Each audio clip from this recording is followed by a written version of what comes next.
it was a bit, it wasn't, I was hoping for more like personal engagement maybe, because most or 90% of the contributions was fully AI generated, which was against the Uh, rules. But I also think that tells an important story. Mhm. So, yeah. mhm. I suppose you have fairly mild weather. Your window is open, I can see. My Yes. yeah, So, well, I'm overheated still from the efforts. It's -3, Okay. but so he, all my computers have been on all day. I need to yeah. cool down. So Lars was attending online. He was the only one not present in the room in Kampala. Mm, Well, I kind of figured I Mm. recognized the room. mm.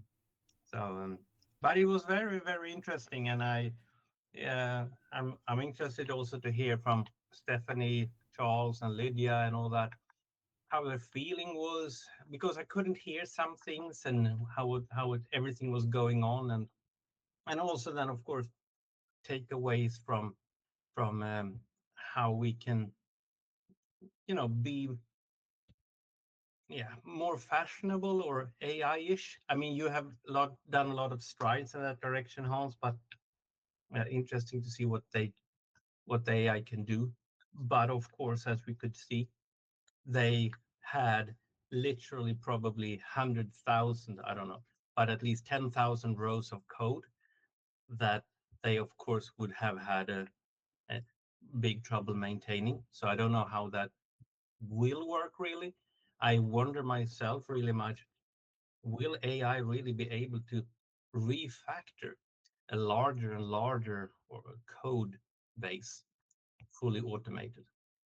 I guess it's the same as for humans. You need to segment and be very specific about what the purpose are of what you intend to do, because that's the rookie mistake when you're a developer, right? You go into the code base and then you see, I can improve this and that, and I can change that, and this is probably not important, I remove this, and then you end up with something that in regression testing behaves differently than what you thought, and you can't really pinpoint where things went wrong. So, but as an experienced developer, you tend to be very specific about. I know exactly what will happen if I change this, so I'm gonna change it. But then I will still verify that exactly what I know is still true. So I asked that question. How do I make specific changes? mm, During this session, when I saw this, I asked the AI about how I should tell the AI in a Firebase how to do it, and it said, well, you need to start segmenting the problem mm, using the AI. And I was like, okay, but then we're back to me understanding things, not the AI. yeah. I thought that So was the point. in the end, it's and I guess what we are doing is um, we're taking the problem bottom up, and the common AI approach is to take it top down, just the Okay. description. So You like that. we do it very detailed and specific, that I understand why do I add this class, and why do I add these associations, and then later on that will be something, or slightly later on it will be something presented to the user. But as I've seen most of these approaches, I watched a few videos for Lovable, for example, and they do the complete opposite. They are They do. Yeah. so But what should be on screen. I pasted because it was an AI that generated the task. The task was to build something to improve the communication between a motorcycle bike shop and the bikers or the people. And they have a lot of these motorbike taxis in Uganda. Mm, So it was for that purpose.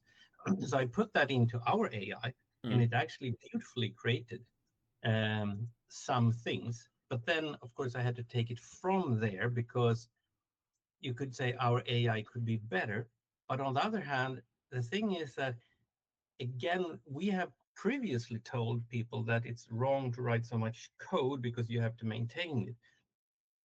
Now the AI creates even more code, even faster. The question then is, can it maintain that fully? And can I understand what it has done? And I doubt that. And therefore, models would still be better. But I can also see how I got my, yeah, I'm not allowed to say that. Yes, you're not recording. Yes, I got my ass whipped when it comes to how beautiful it looked, right all out of the gate. So you have to give that to Firebase AI. My goodness, it looked really good, and it had a lot of features. Yes, so they have found a good sweet spot for I guess what they do is basically they have an application, and this is configuration. The AI is configuring it. It's turning on things and shutting down other things. And we mostly do the same with Turnkey. We have the idea of what's supposed to go into all applications. Like there should be a way to navigate between things, and there should be. No, it had generated. In some cases, they showed Python. In other cases, it was yeah, of course, but we could easily expand OCL expressions because we have C# implementation of each operator, so we could explode that into code. It's just that but that's not good. There's very, very little added value from doing that. That's what I meant. When you looked at it, they had ended up with HTML pages with templating in HTML and JavaScript. Thousands and thousands and thousands of rows of JavaScript and all that. So it was like an exploded thing that, of course, used a ton of APIs and underlying features, but it was still an enormous amount of code. Yeah. So if we take the one usage scenario where we have the military, that for every code or for every production release, they need to do a complete code review to ensure that there's no foreign actors that has infiltrated the process. And of course that sounds totally reasonable, but if you're gonna do that, you want as few moving parts as possible, and you want a high level of repetition, so that you can ensure that these things are not infected by bad stuff, and we are sure about that, and these are at the root, and then everything stems from that. So we only need to check what's added on from what we already checked. But an AI will, of course, there will be very little repetition. Everything is new all the time, because why wouldn't it? It hasn't been posed for the problem to. But of course, as it evolves, it might do that as well. Now look at all the things you have done, reduce this to a few generic repeating things, and have optimized for minimized code. So that might be something it will be really good at a later stage.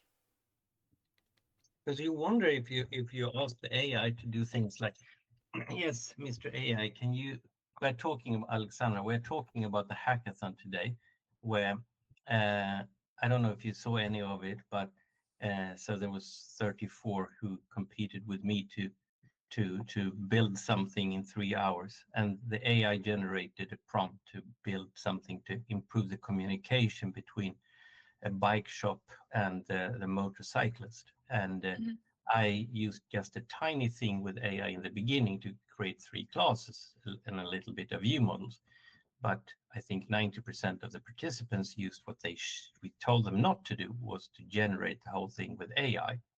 So a lot of them were really beautiful. For example, Firebase that we talked about, but all of them basically showed enormous code trees with enormous amounts of HTML and binding and Python and PHP and JavaScript, and so it was like a little bit unfair there, you have to say. But anyway, it was very interesting because it points also to how do people view future software development. Maybe it is only that, but I wonder how the hell is it going to be possible to maintain that big code base with stuff. Maybe the AI can, but on the other hand, I wonder how anyone, and that was what Hans was talking about here, that how can anyone really ensure what you actually have and how to change it? And I think the AI would be much better at the model level than at that level. But, and I was just saying, what if you ask the AI to repeat the whole thing, but in machine code instead, or like assembly language? Will it also invent the whole web server and the operating system, or where is the level? I mean, that is, I guess, what we're talking about here, right? What is the right level? Because you could like not have the web server there, or can the AI just run the web server? Maybe it could. It depends on how much it has seen others do that. But I was struck by one description that I thought was quite fascinating to think that AI has been trained on the entire internet, and very few people never ever say that they are wrong on the internet.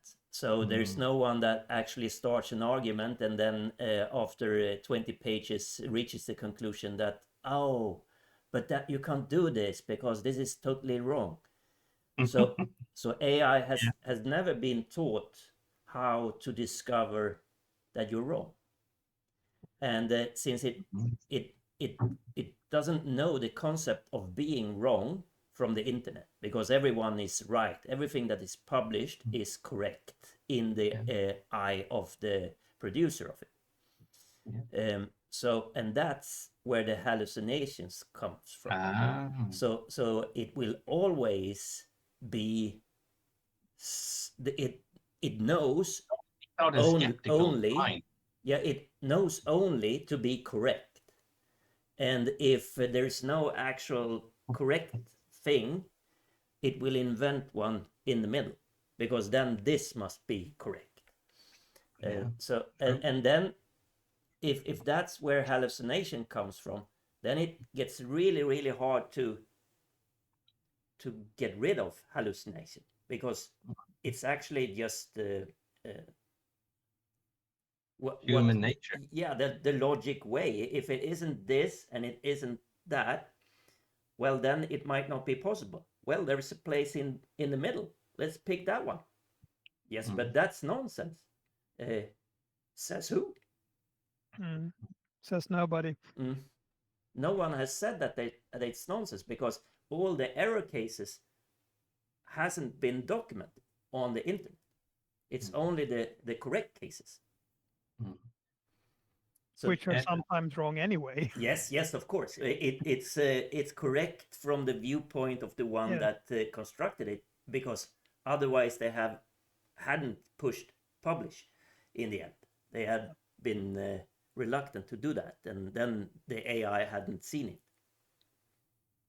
Charles was one of the judges. Charles, can you speak from where you are? Maybe you can tell us how the thoughts were going when you were judging.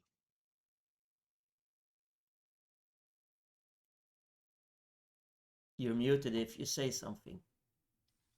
We saw you on LinkedIn, so you cannot hide from us.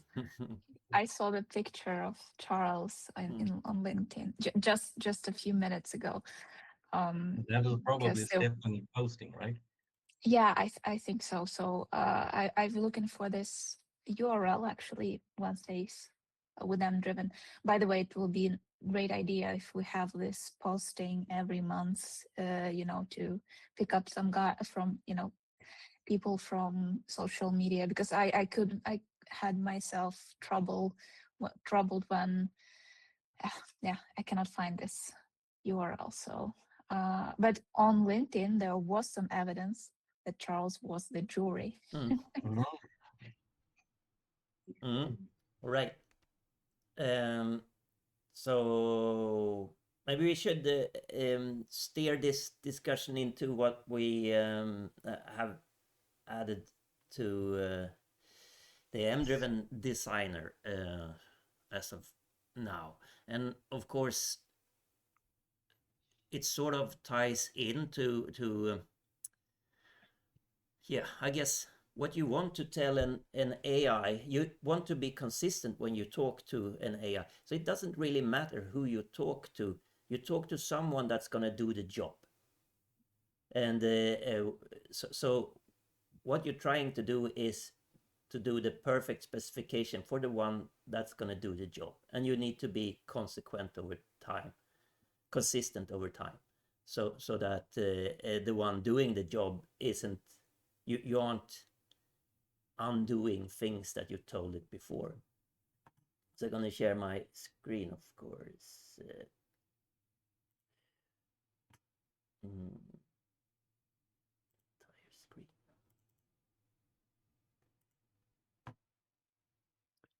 There we go. Yeah. And so, and I guess I often come back to that and say that what we do with MDriven is not so much following a specification in order to build a system. We're instead creating the specification and letting the engine do everything after that. So in this perspective, it's not at all AI, but it's deterministic logic that's just transforming your perfect specification to a result, to a configured application.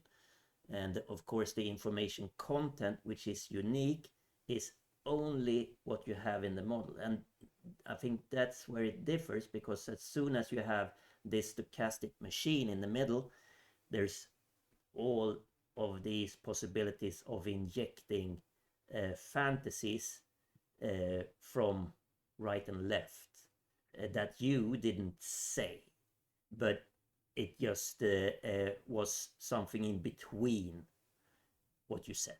So it's interesting to see where it goes, but I guess what we can do, what we can learn from all the popular AI engines today is to be more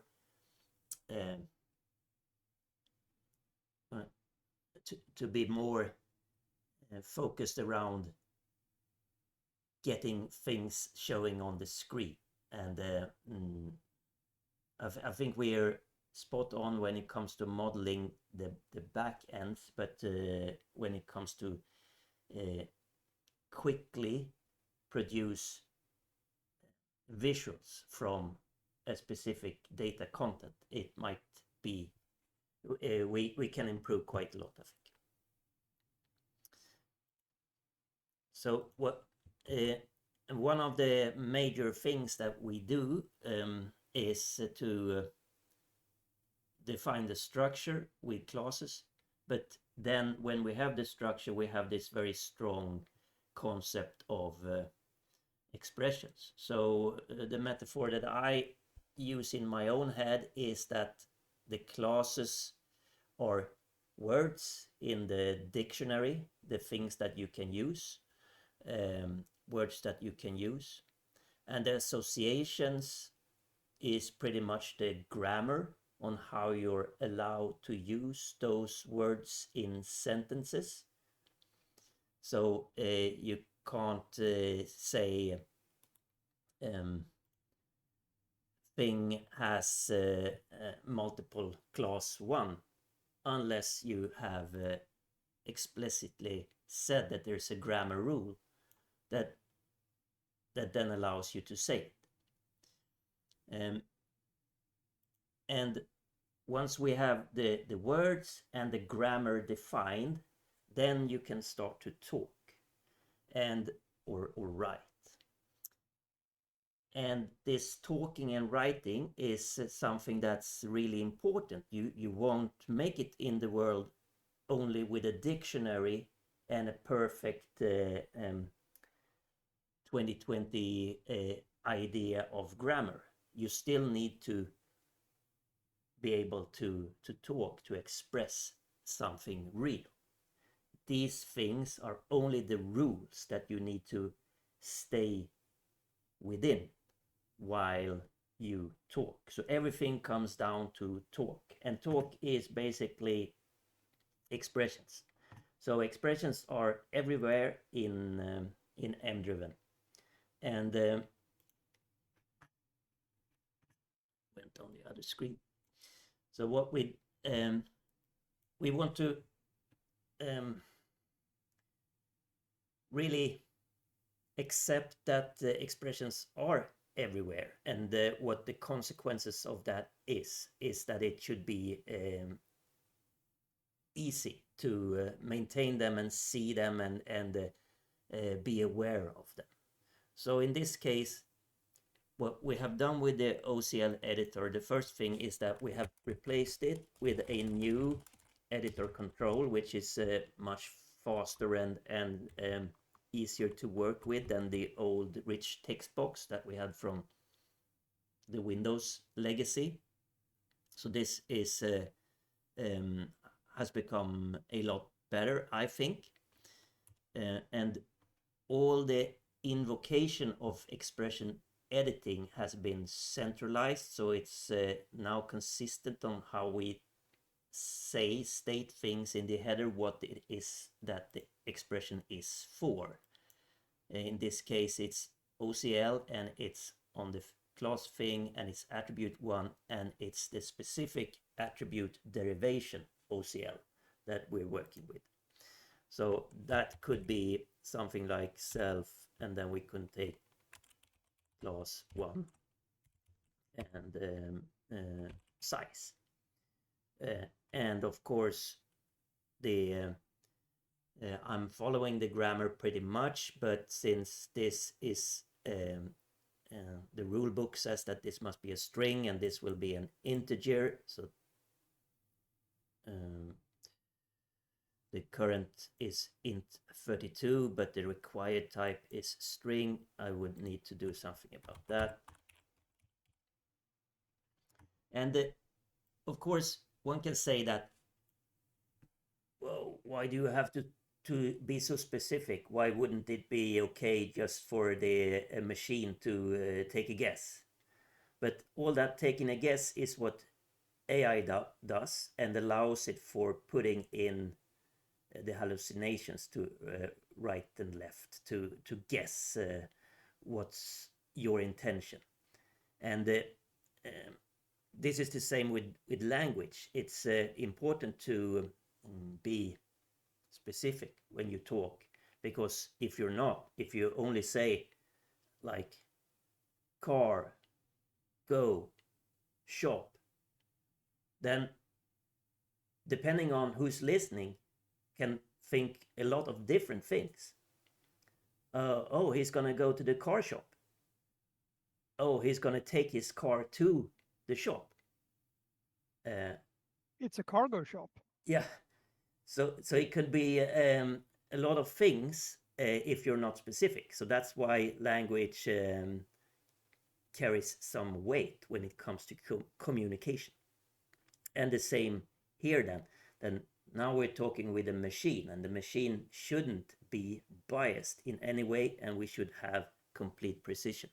So when I'm what's new, rather new, is also the apply button, so that we can leave this OCL editor open, and I've removed the stay open checkbox, etc., because it's now stay open default. But if I apply here, and if I do something else, edit some other expression, let's say I'm going to do this derivation OCL of the link, I will now get tabs here, and which one I'm working with will always be to the right, and the historic ones that I have been working with can will be to the left of that, and I can easily click them to be the current one. And then I can change things and switch, and then it will ask me, whoa, now you have changed it. What do you want to do with it? Should we apply it, or should we dismiss it? Do you want to apply the current edit prior to edit this new expression? So I'm going to say no, and then the change wasn't applied. Once I'm in this one, I can see that the consistent naming is also there, even if it's lacking in consistency, because I would say it should have thing.class1 as is the association, and then attribute derivation. So there's room for improvement. Let's say that this one is actually just doing class 1 all instances. Yes, Lars. It's me again. Have you found a way to, like, a shortcut to edit the OCL? I find it myself a lot of times I just want to click on an ending or an attribute, and I would like to have like edit the OCL button. We talked about F on the one where you selected there, but even better would be if there was a way to just edit straight from selected attribute. Yeah, so what has been added, it's if you click on anything, you see the use by and the change by from before, but this one, expressions. So that one is new. I'm just going to save so that it's indexed, and then I can from expressions, I would have assumed that it would show me the expression for, it doesn't show it unless it's there from before. So let's see. I'm gonna explain what I mean. So if you say that the default representation of class 1 should be I'm gonna add an attribute here so that it's easier for me to say that, and now this won't know about attribute 1 just yet because it's working on old data. I can easily switch to another and then say apply, and it will apply the old one and back to the default attribute, and now it will know about attribute 1 from the model, because the model data isn't refreshed until you focus this one. So if this is just the default representation of class 1 is attribute 1, and I apply that. If I then at the later date find class 1 anywhere and use expressions, still isn't there. So then you can easily go to it this way, edit the default string representation. So even if this was closed, I can here go to expressions, the default string representation, and find it. And I can, if this is the association end, I can go equally the derivation. Okay, let's see if does it work here. So it's not perfect apparently. Not working in the example I have on screen. I have a derivation of an attribute, and I've had that for a long time there, so I would kind of expect it to show. Yes. So the idea is that it should show, so they will pop up here in the near future. I was thinking of something like if you clicked on an attribute and pressed like Shift F2 or Control F2 or something. Yeah. So maybe so we have some few errors, so it didn't. So Ah, since I have thing attribute 1 has OCL derivation, but it's not marked as a derived, so that's an error. So I should fix that one. No, what did it say? This one isn't marked as a derived.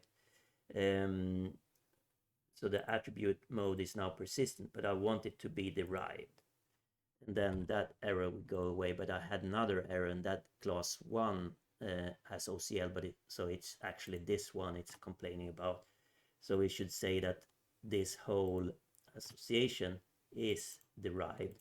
And now if I'm on here and say expressions, I can edit the derivation expression directly. And if I'm on here, I can edit the derivation expression directly. So so I think this has improved, and I'm sure I can't really put my finger on it, but there's room for improvement, and we're gonna do more things. Like this is very much easy to close now. Maybe it shouldn't be that easy to close. We have had wishes for having multiple of these windows up so that you can compare things side by side. Now you can do that by just pressing Control while you open one of the tabs. And the tab moved from here to there. And so you can have multiple editors working on different expressions, or even the same expression, but it's the last one that wins, so it won't update during you do the expression. So that's some of the changes. What we also did was to make available straight from the expression context that you can see where it's used from before. And since you also have expressions, you can sort of edit where it's used. So what does this mean? Well, in this case, I'm editing the expression that I see here. So it's more of interest if that expression is used somewhere else. So for example, if yeah, let's edit this expression.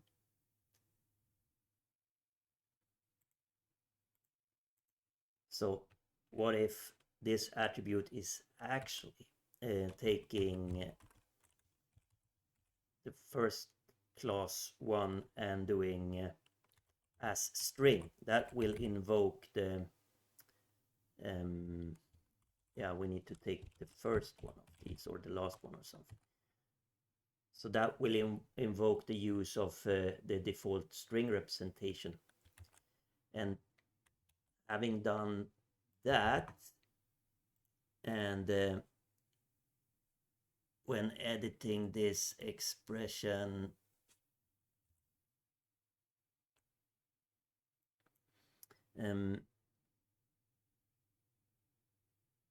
yeah, where I'm okay, let's do yet another one. I'm getting confused in my head because this is hard to contextualize when you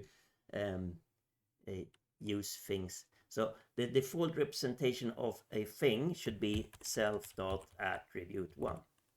But of course the attribute 1 was derived, so that helps me to see the attribute 1 here, what the derivation is directly, which is good. I can also edit the derivation by pressing edit derivation, and I want to apply the edit I'm doing, and now I get a new tab for that. So that's good. But if I want to see, right click this to see where thing, let's see what I'm doing. So I think I lost my thread. what am I doing? So let's see if I'm editing this one. If I now look at attribute 1, I know that it's changed by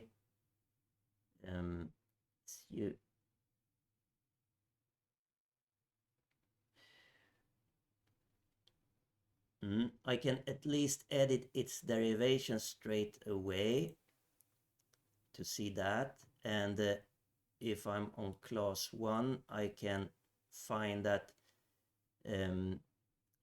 edit its derivation, which is a association and when it comes to class 1, I can see that I can edit its derivation, which is the it has the default string representation. And of course, quite a few things may have many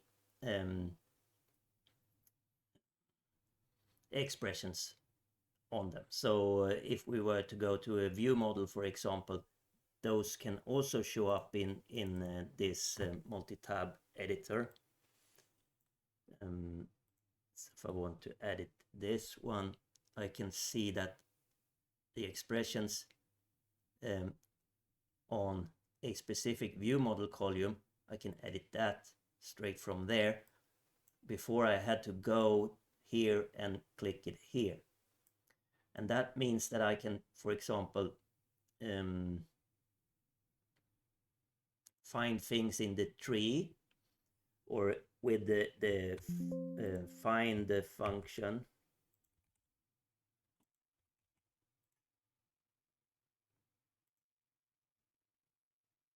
Control Shift find. Forgetting how to invoke this. And that showed up way over here. So if I'm to search for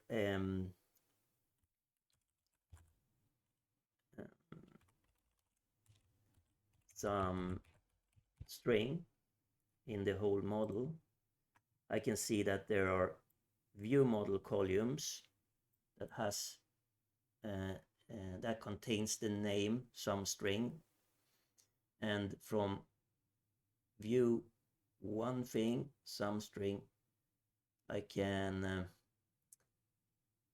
yeah, it would be good here if I could directly go to expressions. I'm gonna make a note of that, because now I have to go to here and then I have expressions. Room for improvement. But what we want to achieve is this cross-reference, that you always feel in control of what you have in the model, and the model is ever present.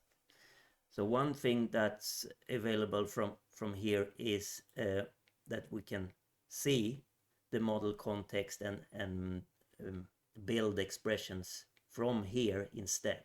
So instead of self sum string, I might want to follow an association and pick some other value. So it builds up the examples of expressions that I could use instead. And then I could just pick one of those and have that as a result instead.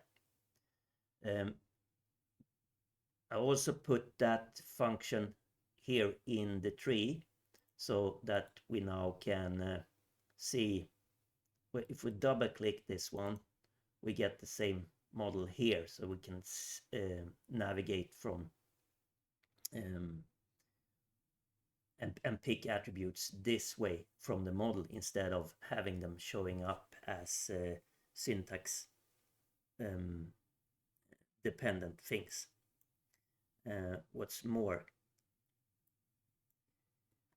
yeah, also when it comes to things like this, we are also making the model available within this result tree. So if I see the attribute now 1, for example, I see the used by, the changed by, and the expressions.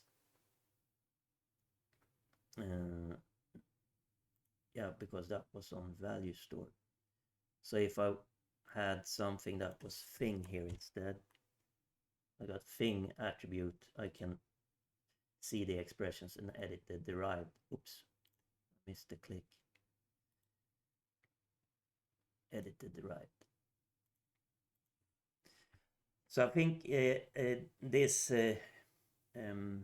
jumping back and forth between the dictionary, the clauses, the words that you have, and the grammar in speaking of the associations between the words, and now the language, which is the or what you actually say, which is the OCL,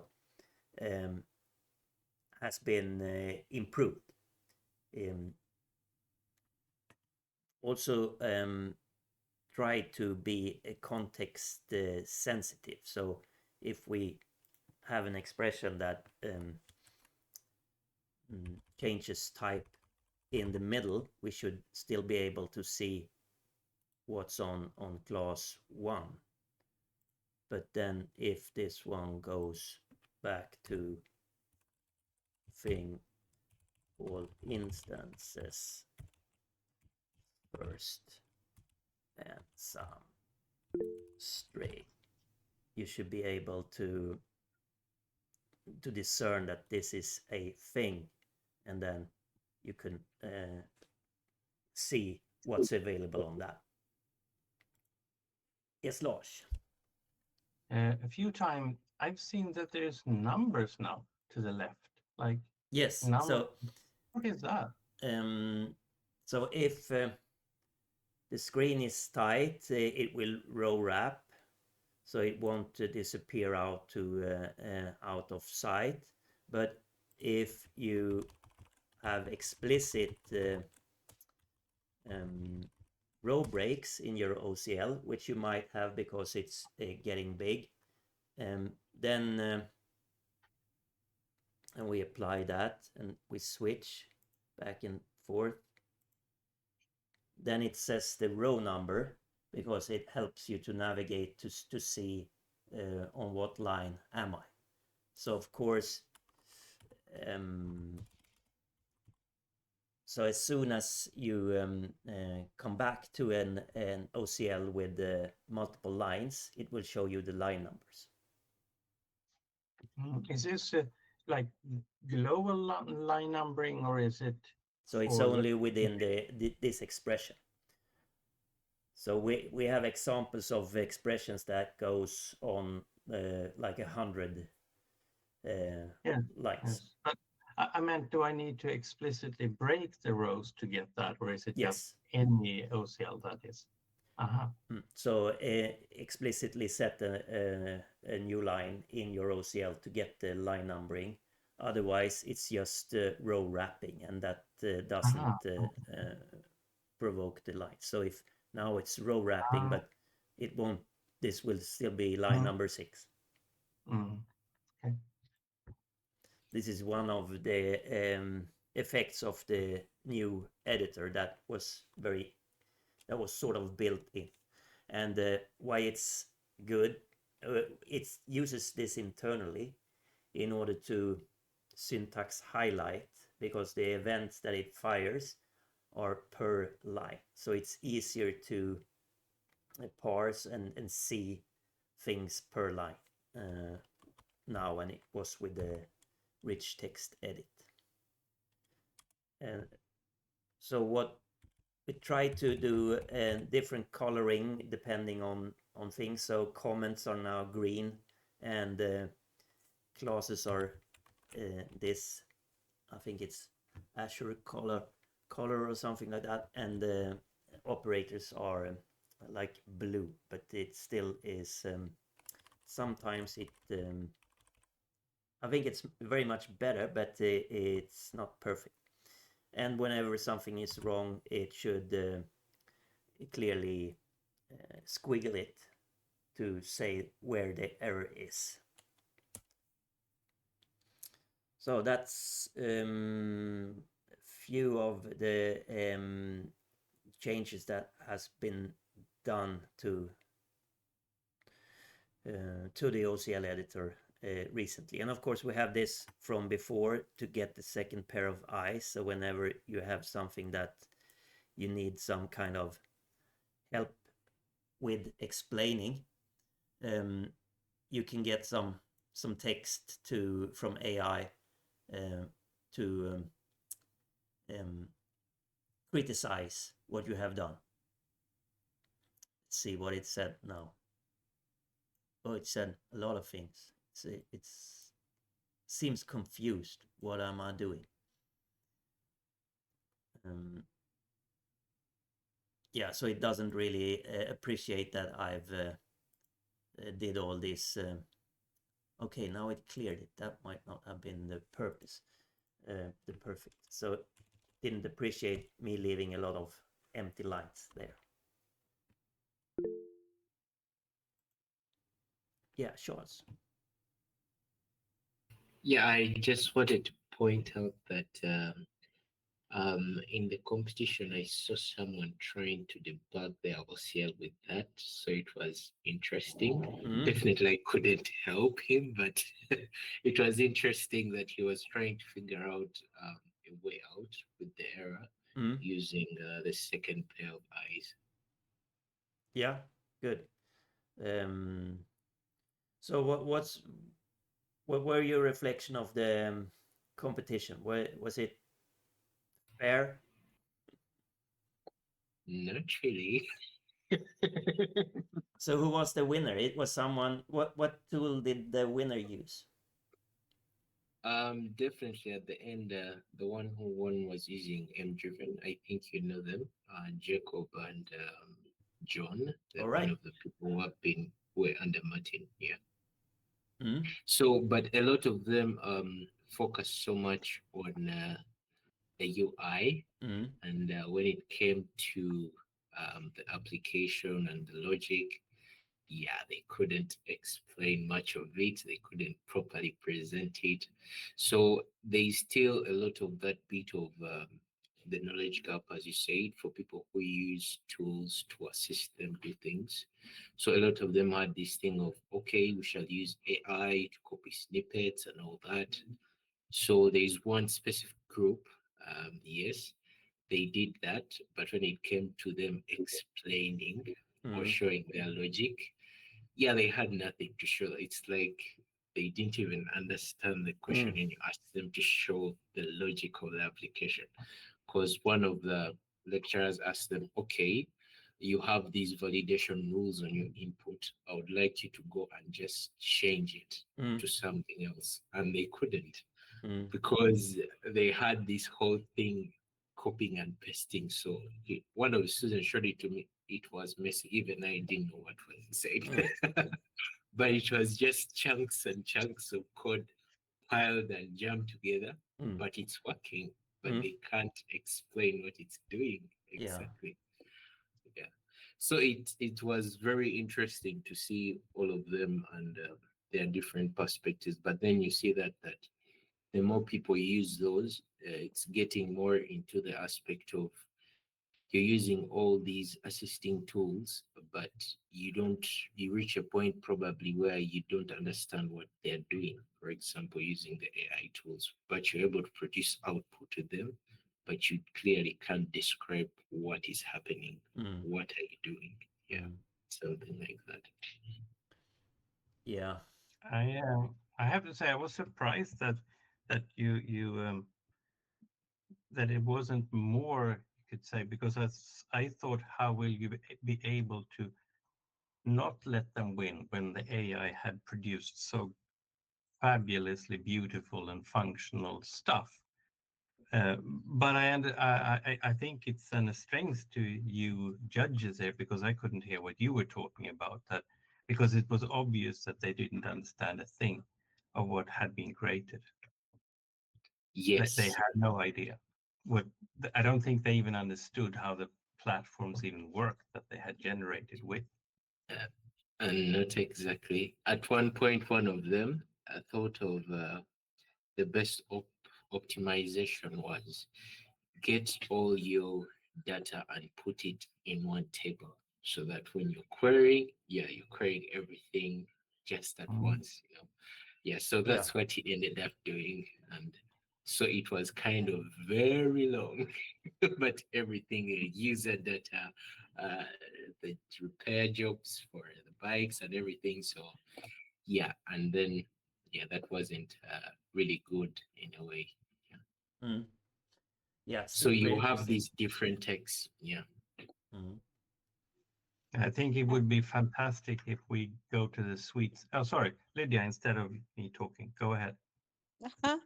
No, I just wanted to mention that the other thing I found quite weird. Okay, two things. One, I think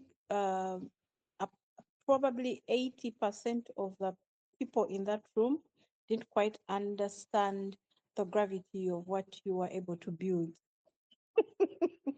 Like, I don't think any of them fully understood what you built, because I do realize that You we mean have me?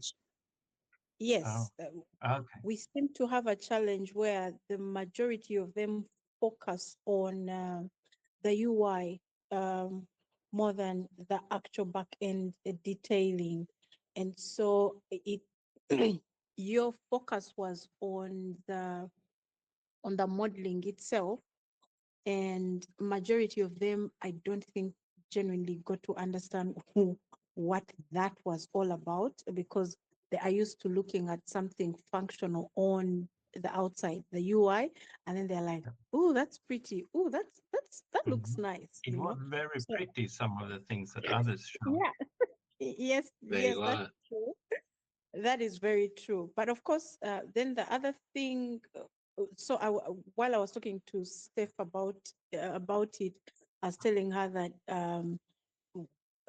there would be need for, let's say, maybe a workshop or something that then breaks down some of the things that you were able to do with MDriven, so that these guys, because I saw at the end of the hackathon, some of the questions they were asking, things like, so what DB does MDriven use, because at the end of the day, the truth is that it's very hard for guys who are coming from that background to think that from a model you actually have a functional system, and there is no additive that is required. Yeah. I don't think any of them fully, apart from the guys who of course modeled with MDriven, those guys know its power, but the 80 or so percent don't fully understand that it's really that simple.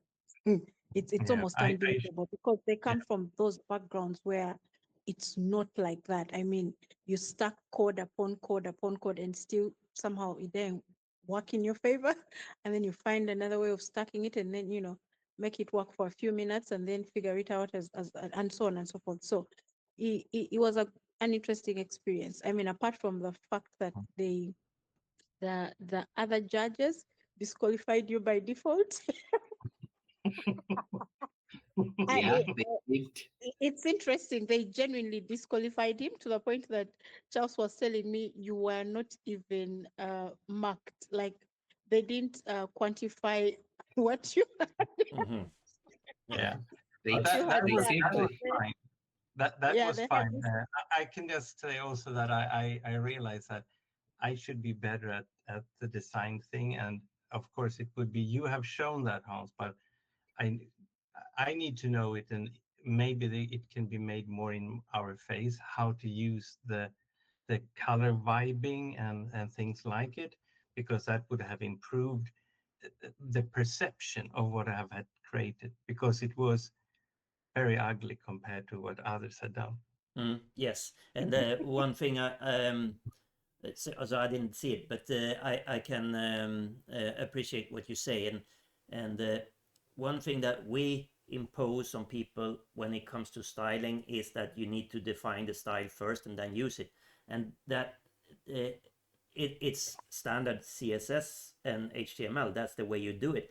but no one actually does it like that when developing. You first sort of just mash the style into the HTML until you find this looks good, and then you pull it out and put it into CSS. So we could probably be better in allowing in place styling that you then at a later point consolidated into styles, and maybe we could do that more or less automatic because we see so much context. So I'm thinking that we can learn a lot of things on this sugary feel that you only you get instant. I think you added vibe stuff before, didn't you? Like, because you could say, I want it to look like a taco restaurant, and then it should put all these styles in models could be there to select and give things.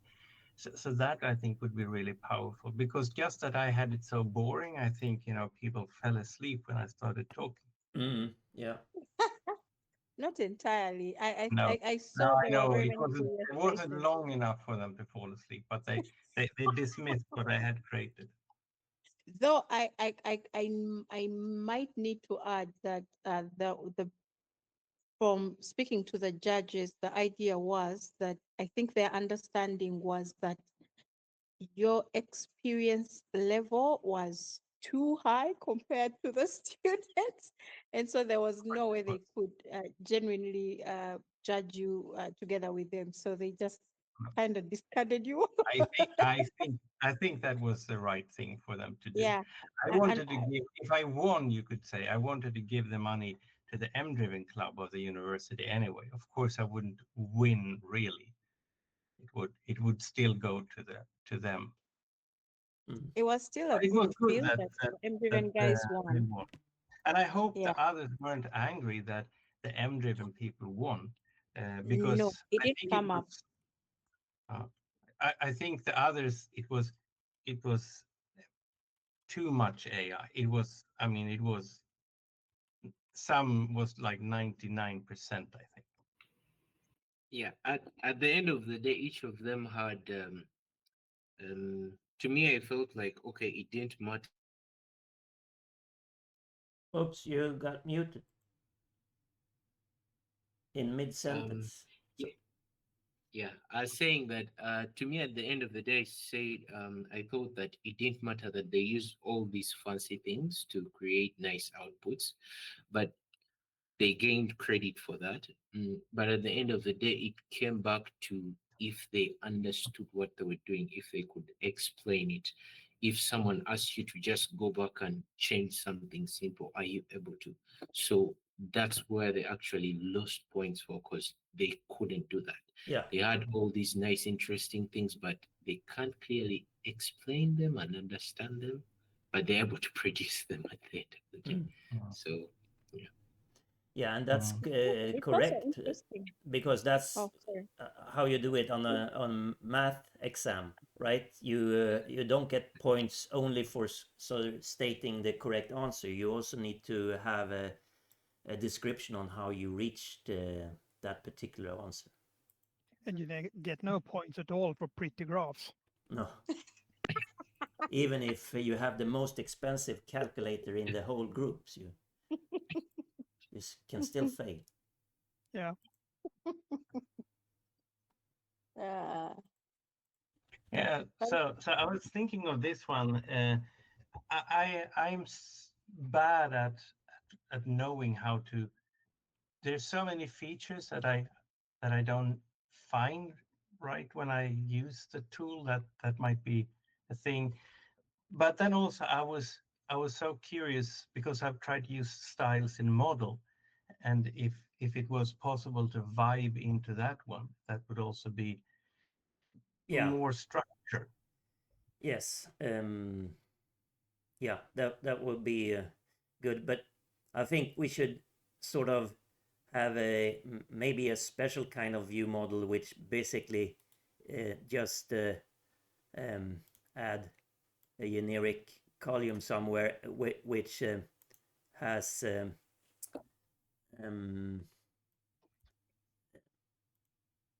this tagged. Let's see, where are we? gonna go on advanced edit. I'm gonna hide this one because I got confused. When we can say that data is HTML.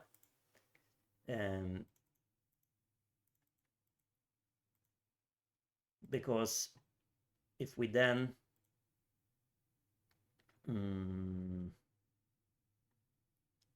so where is this? It's over here. I need to find it.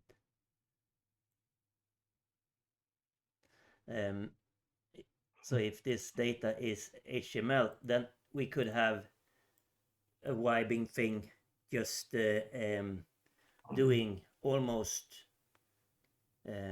freebasing, and what I want to do is to be able to take, you remember what we did with tag expander, where it was possible to just put in raw HTML and then spread out tags that had the names of the view model columns, and you can get the AI to do that.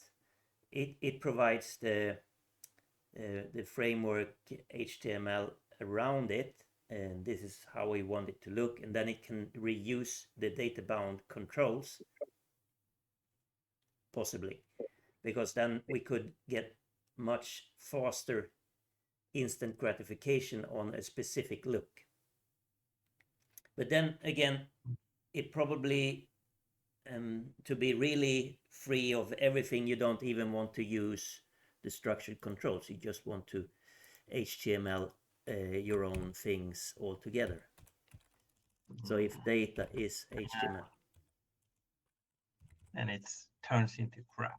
Yes, it turns into crap really fast, but then it should be easy to grace yourself out of it, because then you have on one hand defined what data is available for this page. So that's basically the view model content, the columns. And then you have the AI just being restricted to use that any way it wants with HTML. Well,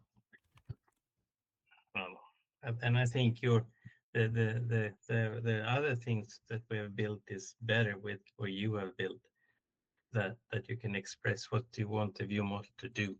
So I was more looking for the general styling of the, from my perspective, if I think of what they were doing, they could ask for like a style set for the application with cool looking little wrappers and boxes and little, all these things that Alexandra does, that it looks pretty. And Charles, please. Yeah, I was going to say, just like we have model patterns that help you get started on some of these other things easy, that you don't have to create all this functionality and all that.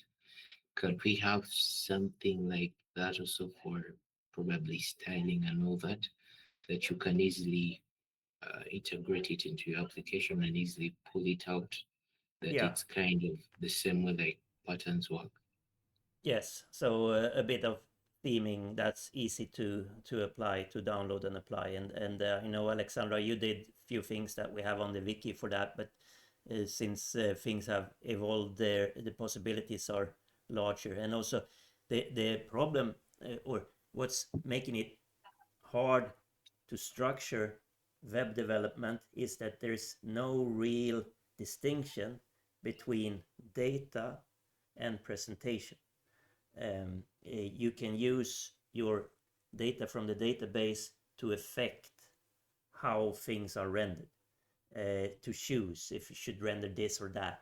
So there's not the concept of finished prepared controls that are data bound, as we tend to see structured development.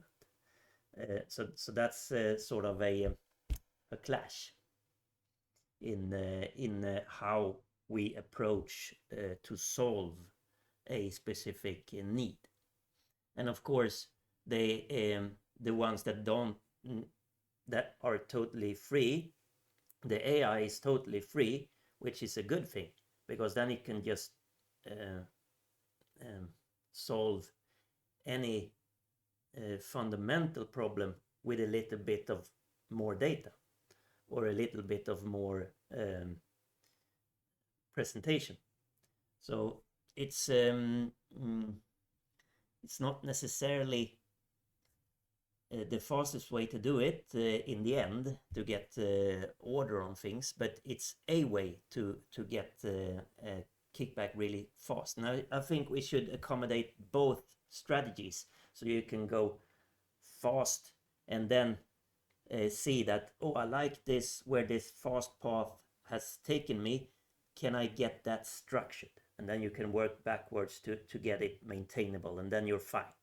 So I think this fast and backwards strategy is something that we are gonna research on how we can provide, so that we don't feel like we're always slow. You always have to think first before you see anything. It should be equally easy to use MDriven as it is to use Lovable to get something on the screen. And then what MDriven should have as an added value is that it should support you in pulling the knowledge from what you got really fast into something structured that you actually yourself understand and can explain to others and add things to or change things in. So that's my vision on where we're going. Oh, I see that the time has run away for us, so thank you very much. I'm also gonna say hi from Damien. There's Thanksgiving in the US, so he's away camping or something, and this actually will be the last session for this year then, and then we will pick it up in January again. So happy Christmas, everyone. Yeah. May I ask one thing before we end? Absolutely. I saw Visual Studio 2026 just was Yes. released. How about MDriven and yeah? that? So I've done a bit of the reading on that, and the reading says that it shouldn't be a problem. But then I haven't tested anything, so I'm gonna do that probably during the Christmas holiday or something like that, when I get a little more room in the calendar. So we'll see that in January, I guess. Okay, great. Thank you. All right, bye everyone. Bye everyone. Can I ask Stephanie to stay if it's okay with you, No, Stephanie? okay, stay. Oh, Okay.